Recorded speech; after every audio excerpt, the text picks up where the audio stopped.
Good evening. India has always had to navigate a very complex neighborhood. But rarely before in time has our country had to face so many simultaneous global headwinds. From the Taliban takeover of Afghanistan to the PLA's military build-up along the line of actual control, the geostrategic risks to India are clear and present. The man responsible for charting the course of India's foreign affairs through these turbulent waters is a long-time practitioner in the fine art of diplomacy, considered by many in the foreign services as the finest of his generation. Dr. Jaishankar now has that rare opportunity to shape policy in his area of professional expertise. It's that sweet spot that lakhs of professionals dream about, but only the chosen few get to practice. Ladies and gentlemen, join me in welcoming, for his conclave debut in New Delhi, the External Affairs Minister of India, Dr. Subramaniam Jaishankar. Can we have a warm round of applause, please? Joining me for this interaction are India Today's Foreign Affairs Editor, Geeta Mohan, and Executive Editor of India Today Television, Shiva Arora. Dr. Jaishankar, welcome. Let me start by asking you about your reading of the current situation in Afghanistan. There have been lots of reports about the Baradar faction and the Haqqani faction being at loggerheads. How are you working towards recalibrating India's relationship with the new Afghanistan in light of the reality of the Taliban takeover in Kabul? Dr. Jaishankar. Yes. First of all, thank you, Rahul. It's good to be with all of you today. Look, the situation in Afghanistan is still unfolding. There is still a lot of lack of clarity. I mean, obviously, some of the more visible changes are apparent. So, you have to take your positions, make your decisions on the basis of what you have. Now, the general sense in the international community is that there are some basic expectations which the world has of Afghanistan. The most basic of them is actually the fact that Afghan soil will not be used for terrorism against other countries. There are also expectations about the nature of the government, that it would be inclusive in some form.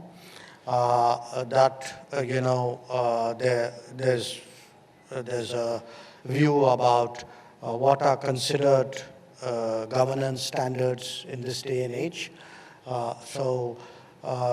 Question of how you deal with minorities, with women, with children. How you deal with people who want to leave your, go out of your country or come into your country, I mean, legitimate movement. So I think these are all live issues, and we are obviously quite involved in shaping the thinking of the international community on that. Partly because we also happen to be at this time a UN Security Council member. Many of these debates are taking place there. Some of them are taking place in the G20 format. We had a foreign ministers meeting of the G20. So I think it's evolving. We are making it up, obviously responding to the situation as you go along. But beyond that, it's hard to take a very definitive position because the situation on the ground doesn't allow for it. Minister, sir, just a question on the engagement. We know that when the Taliban took over Kabul, there was the first engagement between our ambassador in Doha, Deepak Mittal, and Stanexai. And since then, we've not really seen real engagement. So are we going to adopt a wait-and-watch policy? Because it seems like the Haqqanis have set the tone and tenor when it comes to ties with India, with the Indian administration. Anas Haqqani's tweet, in many ways than one, really sets the tone over there when he speaks of Somnath Temple taking pride in smashing the idol of Somnath.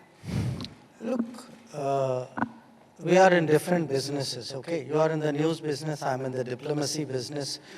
By nature, I would be more empirical, would be more I'd be more careful about my judgments. I mean, it's the nature of our business, okay, as opposed to yours. I am not sure I would completely agree with some of the things you say. You know, if this person has taken charge, and I mean, fine. I mean, people may take positions, people may tweet. We can speculate. That is all right. But I think when it comes to policy making, I would do kind of double, triple, quadruple diligence, be very, very deliberative about my judgments.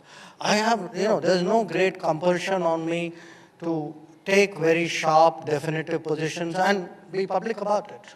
You know, so there could be things happening which, you know, I may not be able to speak about, but at the moment, as I said, I mean, as you said actually, our primary contact has been in Doha, and that's where it is. Mr. Jaishankar, from the Haqqanis that Geeta was talking about, I'd like to draw your attention now to Pakistan. With everything that's happened in Afghanistan, and like you said, many things are still in movement and in flux right now, how much more complicated has it made our navigation of the situation with Pakistan? Because the perception is that the ISI has won with everything that's happened in Pakistan, and therefore the simplistic way it's been looked at is that this has been a strategic setback for India. Vis-a-vis Pakistan, how are you navigating that? So, again,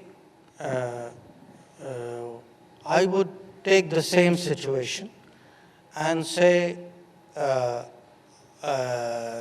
have to operate out of a given, a set of assumptions. I can't say I wish it hadn't been like this, or the Americans had stayed on, or they would have gone out a different way. They've done what they've done. I have to live with it and deal with it accordingly. If you ask me, say, October 8th, is my security situation more complicated than it was on August 8th? Of course it is. But you yourself would agree with me that sometimes we all tend to make very sweeping statements or judgments or assessments. I think the picture is a little more complex, more granular than that. It's been what? It's been less than 2 months since the Taliban took Afghanistan. So, and it's quite obvious also that things are far from settled, even in Kabul. So, I would urge some patience, some deliberation, and some caution. Now, I understand. I mean that in this day and age, that's not how media can approach it, because you people have different compulsions, different timelines, and different pressures. So we will have this gap between you and me.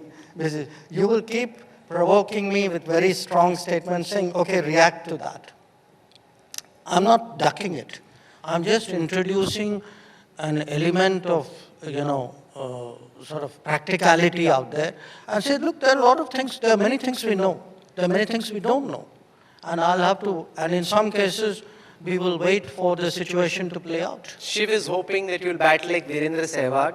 You're offering a defense like Rahul Dravid instead. Yeah, absolutely. And that's fine. Yeah. How do you see the Taliban takeover of Afghanistan impact our internal situation in Jammu and Kashmir? We've seen a ceasefire for the past several months now being broken, with terrorists being infiltrated into Jammu and Kashmir in higher numbers than recently. We've seen a spate of killings over the last few days. Are you concerned that the situation in Afghanistan complicates the already complicated situation in the valley? Obviously, I would be concerned about what has been happening in the last few days, especially some of the targeted killings. But whether I would make that connection to what is happening with Afghanistan, I don't know. I would like to see evidence of some kind of connection there, if there is. Maybe there is, maybe there isn't. But I would obviously be concerned at some of the things which have happened in Srinagar.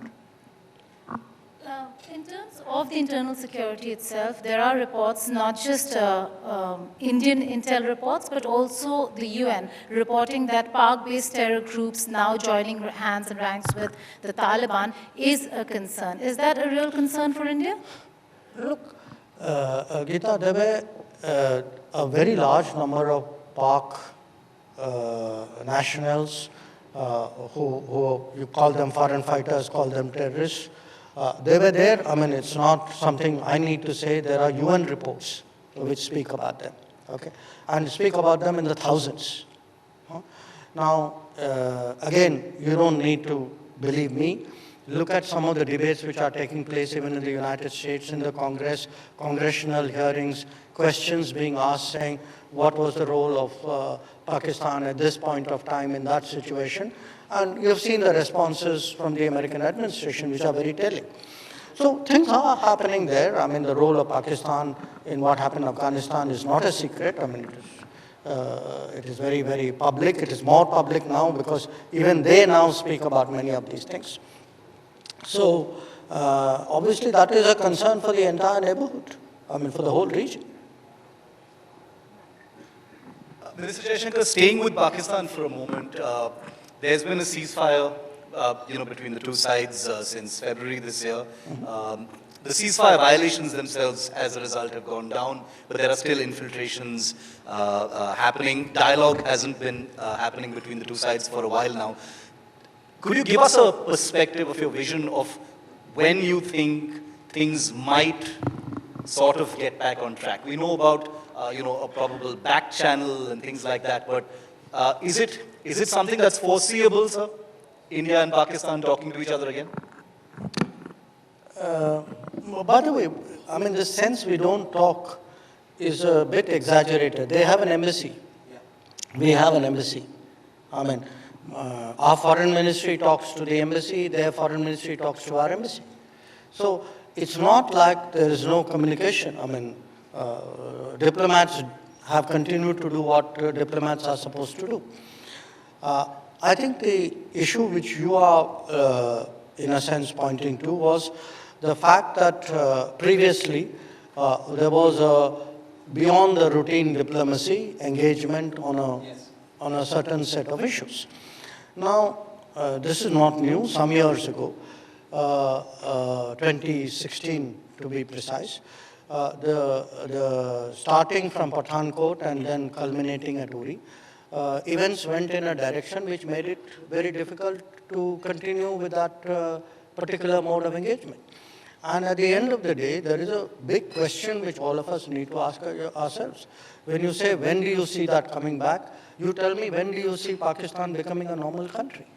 And for me, a normal country is a country which doesn't sponsor and execute terrorism against its neighbors, which trades with its neighbors on a MFN basis, which has connectivity with its neighbors, which allows people to move on the basis of visas, I mean, the way we do with all our other neighbors. I mean, if I look at a Bangladesh or a Nepal or a Sri Lanka or a Maldives, the question is, when do I have something similar with Pakistan? Now, right now, obviously the prospects don't look good, because the bottom line is that it is not just the only one of our neighbors. You know, there are very, very few, I mean, to my mind, actually no other situation in the world today where a country actually runs this kind of, scale of terrorism against the neighborhood. Minister, what's your reading of the state of play with China? We've seen a massive military build-up, which seems to continue infrastructure projects, bringing in air assets, pumping up air defenses. We've tried to cope up as best as possible, given the asymmetry in our economic and military capabilities. However, things aren't quite as bad as they were immediately after Galwan, but they haven't completely come back to normal either. As External Affairs Minister, how do you read what's happening on the other side of the Himalayas? Well, the way I read it is, that we, from the 1980s, I think developed a workable, decent relationship with the Chinese, predicated on the fact that there would be peace and tranquility in the border areas. This was not just an assumption or a conversation, it was written into agreements between us. Now, come 2020, we saw the Chinese side disregard those agreements for reasons which are still not clear to us, because I've met my counterpart a number of times, and others in our system have engaged each other. But I've still not heard a credible explanation as to why they chose to bring that size of forces to that sector of our border. Now, if peace and tranquility is disturbed, and attempts are being made to change the LAC, the status quo, unilaterally, and large forces are brought to the border in contravention of written agreements, then obviously the relationship will be impacted. Now, if we need to get back to a normal relationship, which they say that they want, and which both of us believe is in our mutual interest, then I think they need to stick with the agreements and do the right things. Now, we've had, yes, some progress. We've had progress in Pangong So, we've had progress in a few other areas. But I think the larger problem remains, which is that there is a very sizable Chinese force very close, close if not at the LAC. Dr. Jaishankar, it's not so much the achievements of Modi administration in international affairs, but it's the difficulties in relations that finds a lot of space in domestic politics. Now, we've seen Rahul Gandhi walk out of the Parliamentary Committee on Foreign Relations when it comes to discussions on China, demanding that there needs to be discussion. There has been a lot of talk from the opposition on whether if the government has been transparent enough. Just wanted to know whether if there is a sense in the government in briefing the opposition of the difficulties that the government faces or the difficulties that the government now faces with China, and whether if the government indeed has been transparent with the country and with the opposition. Look, I've been in the government a long time, a really long time, and over multiple governments. I think, governments, obviously, when it comes to national security situations, all governments, when it comes to national security situations, say enough so that, people outside the government have a fair sense of what is happening, and expect that people outside there will be supportive of larger national objectives and goals. Now, if sometimes it doesn't happen because people are busy politicking, I just have to say it's a very sorry state of affairs. But I don't think, just look back at the last year and a half. We know so much about what is happening out there. So nobody can say, oh, I have not been told enough, or there's been lack of briefing. I don't know the standing committee episode that you're referring to, but I can tell you, for example, as a foreign minister, we have a consultative committee, and this issue has been discussed. So it's been discussed in Parliament. Raksha Mantri has given repeated statements. So I think somewhere we need a sense of responsibility and maturity when it comes to national security matters. It should not be a subject for posturing. Minister, staying with China, from the political part of it, just going back to the LAC for a moment, there have, as you no doubt know, there have been multiple rounds of talks, over a dozen rounds of talks between the corps commanders. You've met your counterpart a few times. There's a question of the return to status quo of April 2020, and there is also a sense that the Chinese are there in large numbers, they're talking to us, but there's no sign of any really big disengagement. Have things changed on the ground, sir? is there a realization that this situation is becoming a kind of semi-permanent, foreseeable future kind of situation where we have to live with the Chinese in large numbers at our doorstep? Have things changed on the ground with reference to April 2020? Yes, yes. Well, obviously. I mean, things have changed enormously on the ground. I mean, they brought forces up, so we have counter-deployed. So now if you ask me how long will that continue, it will continue as long as they deploy. So look, let me be very, very clear about one thing. Yes, I mean, they have done things, as I said, which were in contravention of agreements, etc. But there's been no lack of resolve or firmness or effectiveness in terms of what we have to do to protect our national security. So we've also had additional deployments, and they've stayed through one winter. We are getting close to another winter.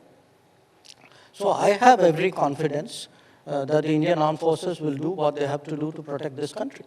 And I expect everybody else who's reasonably patriotic to have the same confidence. Dr. Jaishankar, having one hostile neighbor is bad enough.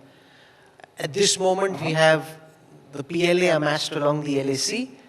We have the Pakistani army, which continues its nefarious designs along the line of control and in Jammu and Kashmir. And now we have in Afghanistan, China and Pakistan working in concert. Would you say in some senses this is a worst case strategic situation playing itself out? And how are you recalibrating India's strategy given the fact that you've got two hostile neighbors working so closely in tandem? You know, Rahul, we're coming back to this point, which is you pose the problem as though I have a choice in the matter. I don't. You know, I have what I have. So if I've had pretty much a continuously difficult situation on my western border. Now, if along with that I have an aggravation on my northern border, but I will do what I have to do to meet it. No, I can't say, well, I'm overstretched or I don't like it or, this is a very complex challenge. I mean, I'm presented with a clear and present danger, and I have to respond to that. And I would say, very frankly, we have, the armed forces have done that, have done a very good job in responding to it. The one thing I'm sure many people sitting here at the India Today conclave and watching on TV or on our digital assets would really appreciate is the manner in which not just that we stood up to the PLA, but we stood up to neo-imperialism of kind being shown by the United Kingdom on the issue of the Desi vaccine.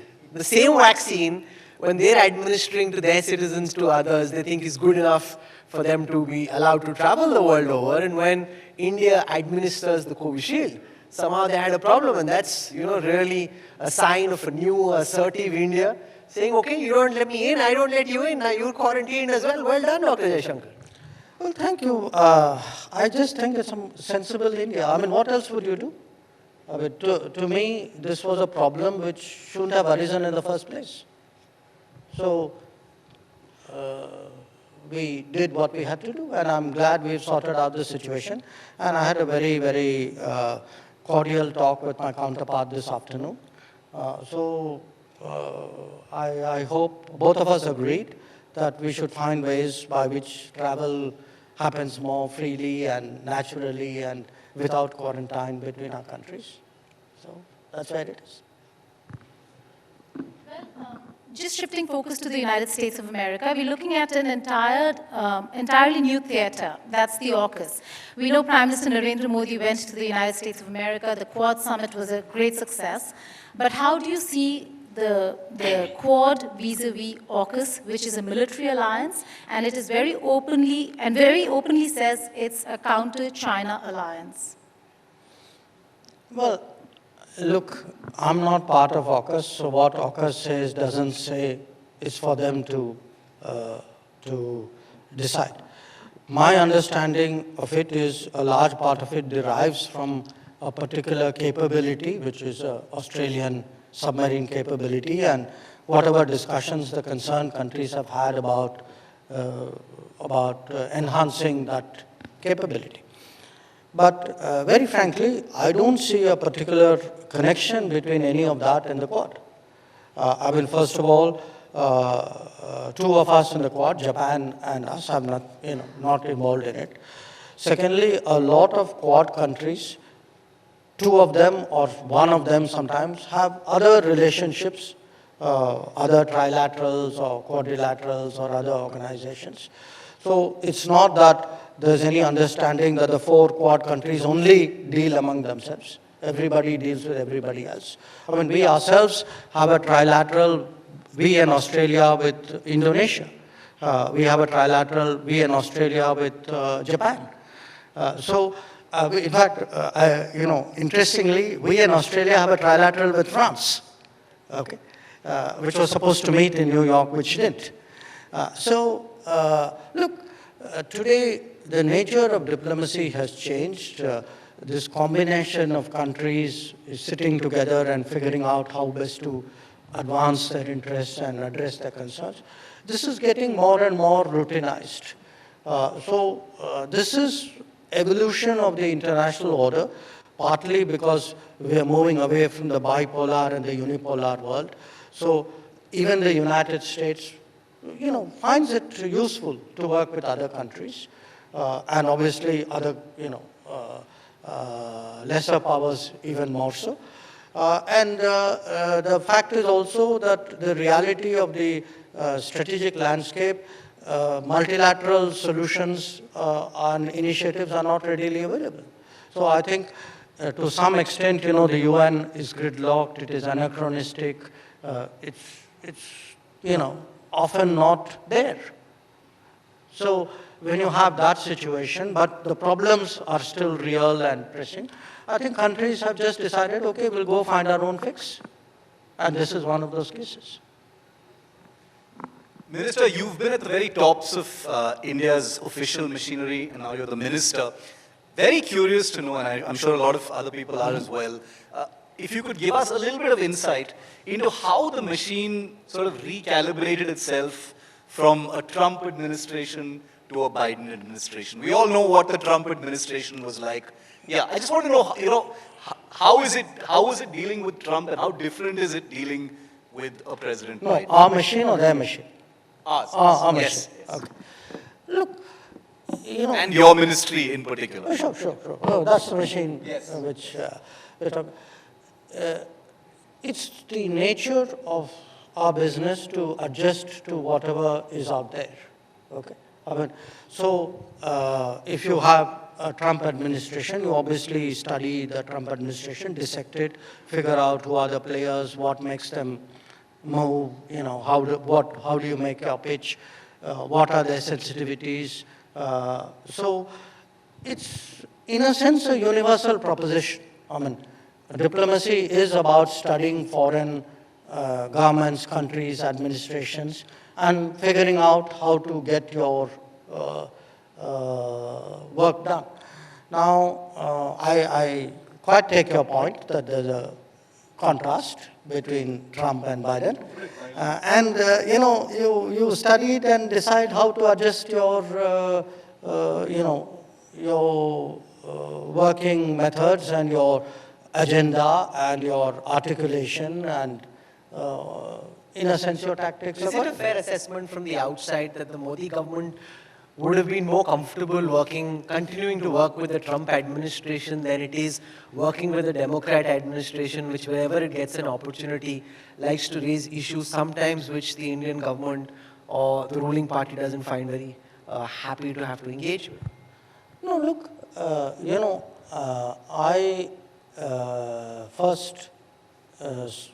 my first experience with Prime Minister Modi engaging the United States was not with Trump, it was with Obama.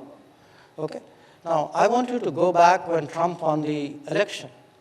And if you check back, many of you actually said it's going to be very difficult for Indians to deal with Trump. Okay? Then, when the next guy wins the election, all of you say it's going to be very difficult for the Indians to deal with Biden. Now, I hate to disappoint you. We're going to be actually fairly good at dealing with whoever's out there. That's our job. So, we've all seen, yes, Minister, you're amongst those very few who's been on both sides of the table. give everyone sitting here some insights, and you can let your guard down and bat like Sehwag for a moment, on the difference between being, say, foreign secretary and foreign minister. A, I'm curious to know which one do you enjoy more, which is the trickier job, and which one, what kind of insights do you have on? Well, actually, I've done 3 of those jobs, which is the minister hacker job, the Appleby job, but I've also done the Bernard job, which is being the special assistant to the minister.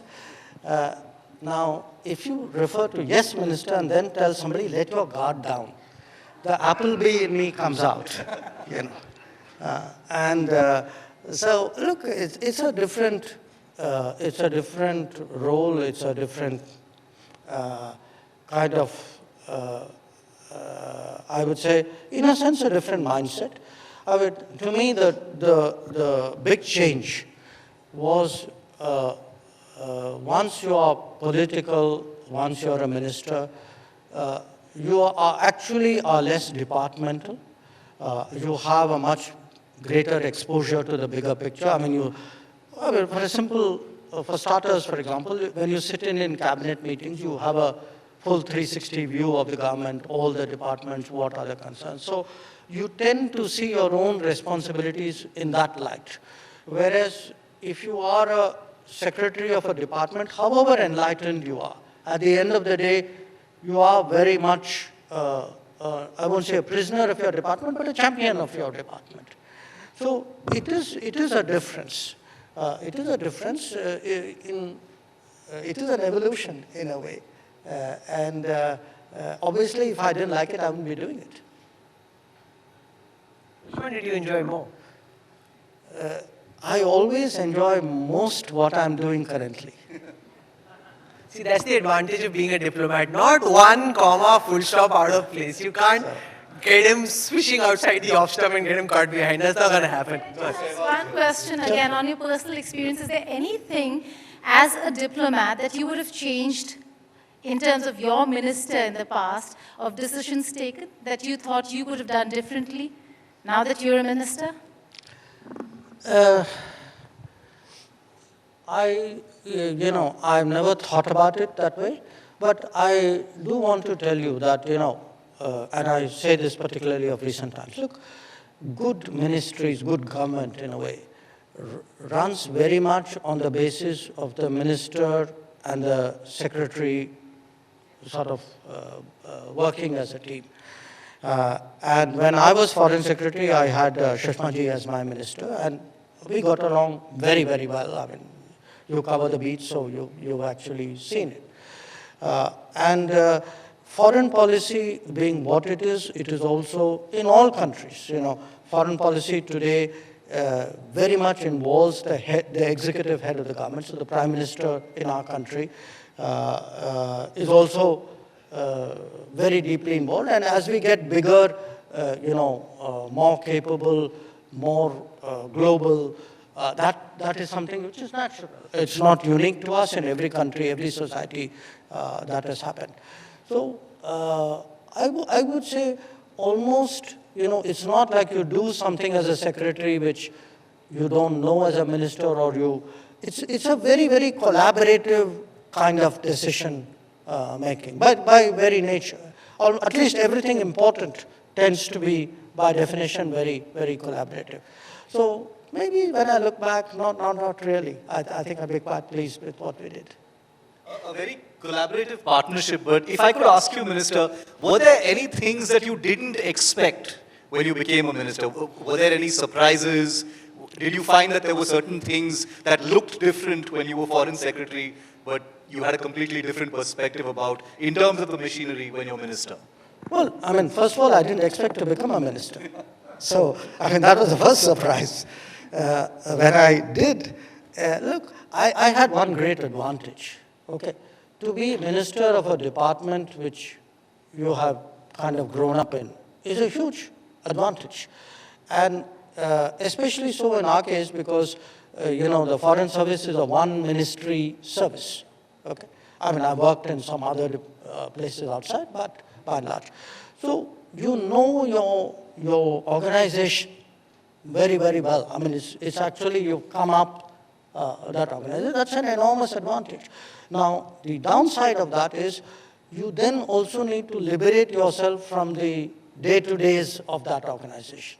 You know, you have to tell yourself when you are External Affairs Minister that you are not Foreign Secretary, that you don't, you detach yourself from a lot of that, which I think I've You tried. start rewriting statements ever? That's not a secretary or a I ministerial. know, but when it comes to you, if you decide that you want to make some changes and be the... It's always collaborative. So, but look, the initial days there is a transition, but I think I adjusted to it fairly quickly. And remember, a lot of I was learning new things as a political person. So I also, I couldn't be stuck in my old world. I mean, I had a new world I had entered, and I had a lot of learning out there. So a lot of my interest and energies went into that. So I think that's how I made the transition. Just one, don't be guarded, just one honest answer on a mistake that you thought you made as a minister and, a learning of sorts. I mean, why don't you tell me? Because honestly, as I said, look, the number of times you talk to each other, we are far more interactive than actually you people would imagine. So, I mean, if you're asking me whether decisions you made which you would have revisited, there could be, But they were not my decisions as a secretary or somebody else's decision as a minister. They were our decisions. And that's been very much, I would say, in a way, a hallmark of also the Modi government. I mean, there's a lot of emphasis put on team effort, on, you use sports analogy, okay? It's a very team-driven way of working. Not just between minister and secretary, but even between ministers. I mean, I think what I see, I mean, how much time I spend with my ministerial colleagues working out larger foreign policy issues, say finance, trade, health, civil aviation. How much we go into each other's offices, talk to each other, WhatsApp each other. It's actually far more than my recollection of previous governments. But then bear in mind, I wasn't the minister. I was at that point, the civil servant. One of the most important points Dr. Jaishankar makes in his book, The India Way, and I think that's something which all of us need to reflect on, is that growing up and in our readings, we spend so much time reflecting on what American thinkers and strategy war, or British thinkers, or German thinkers, or maybe recently even Chinese thinkers have been writing, and there's so little reflection on Indian writings, Indian strategy, and you bring that out in your book. And I want to use this opportunity for you to reflect on that larger point, that a lot of our thinking on foreign affairs, strategy, war, typically comes out of the Western world, and not so much out of our reading of the Mahabharata, the Ramayana, which you keep going back to in your book, and that's something which I found to be a real eye-opener, and I was wowed by how you brought it all together to present the India way as it is right now. And why is that so important to you, Dr. Jaishankar? Well, it's something which, I mean, I wrote it in the book, but it's something which I had thought about for a long time, partly because for me, Mahabharata has always been probably the greatest sort of strategic book ever written. I mean, there isn't a situation in the world you encounter which doesn't have some kind of analogy out there. And it's something which, from probably my early teens, you've been absorbing it. But I wrote it at that point of time. In fact, interestingly, one person with whom I discussed a lot of that was Sushma Swaraj. And I wrote it at that time, partly because I felt that India has changed. If you look today, at our politics, at our personality, at the aspirations, at actually how much, in a sense, deeper, broader our system has struck roots. The widening of people, where are people drawn from who today are setting the debate, discussing the big issues of the day. I think we have become a much broader, much more diversified, much more truer reflection of our country. And such people, I felt, would readily relate to an argument which was long inside me, which is, please look at your own history, your own culture, your own tradition. There is so much out there. And if you draw on it, you will actually get, because remember, one of the most obvious sort of practices of my trade is to find that analogous situation. If you tell someone, so-and-so in a foreign country is just like so-and-so in India, they get it, okay? Immediately, So what did you tell someone recently? So-and-so is who, and who is he similar to in India? Let's see what you do. Go for it. It's X and Y. Okay. So, but that's what you do. And that exercise was part of that. Minister, we're almost out of time, but I definitely wanted to ask you, this is a government that's reputed to be very high tempo, hardly takes any breaks, the Prime Minister as well. You are in one of the hottest seats in this government. Apart from reading and writing, I know you read a lot, I know you write a lot. Apart from that, do you get a lot of breaks? Do you take breaks? How do you unwind, we'd like to know.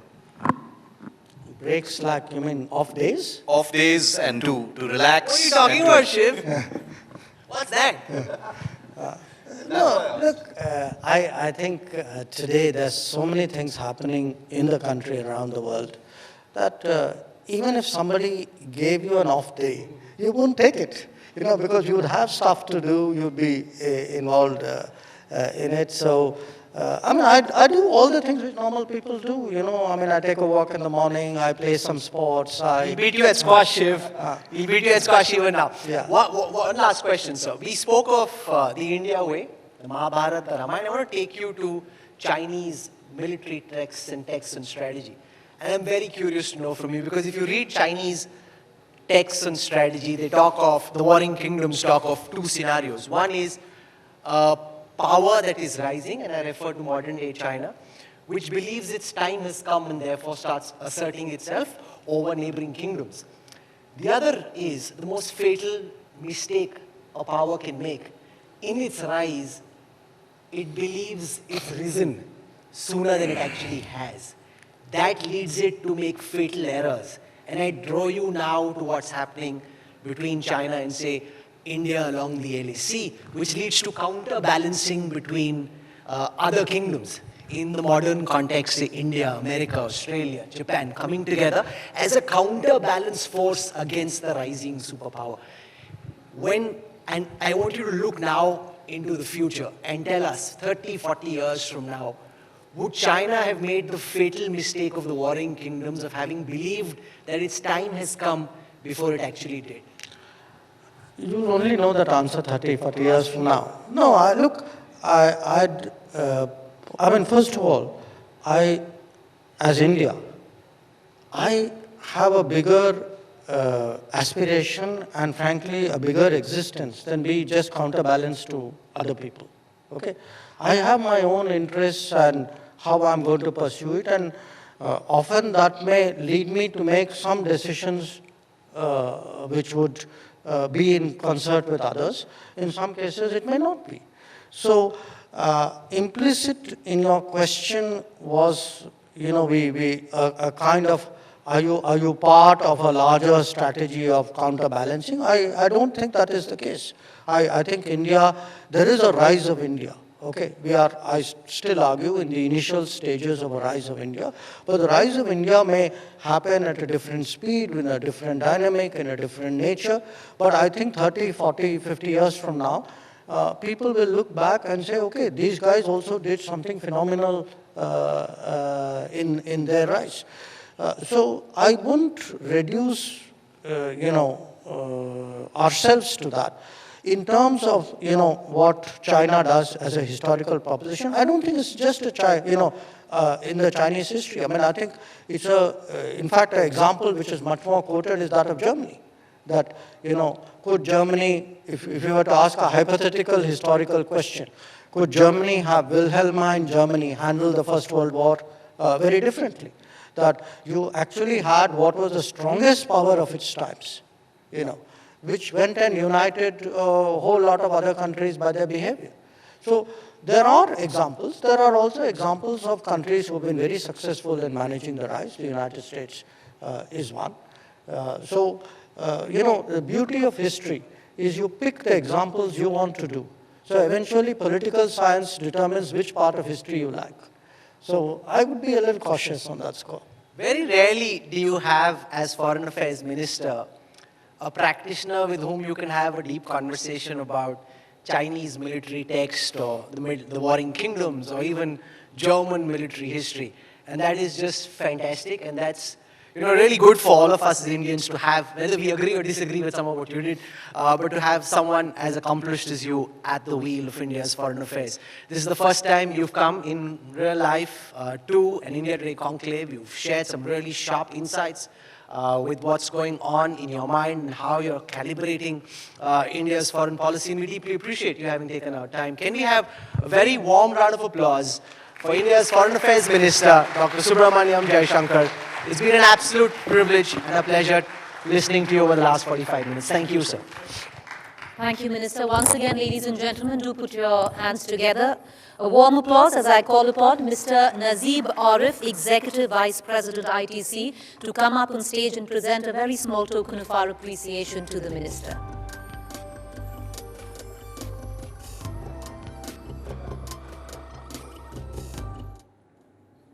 Ladies and gentlemen, do put your hands together.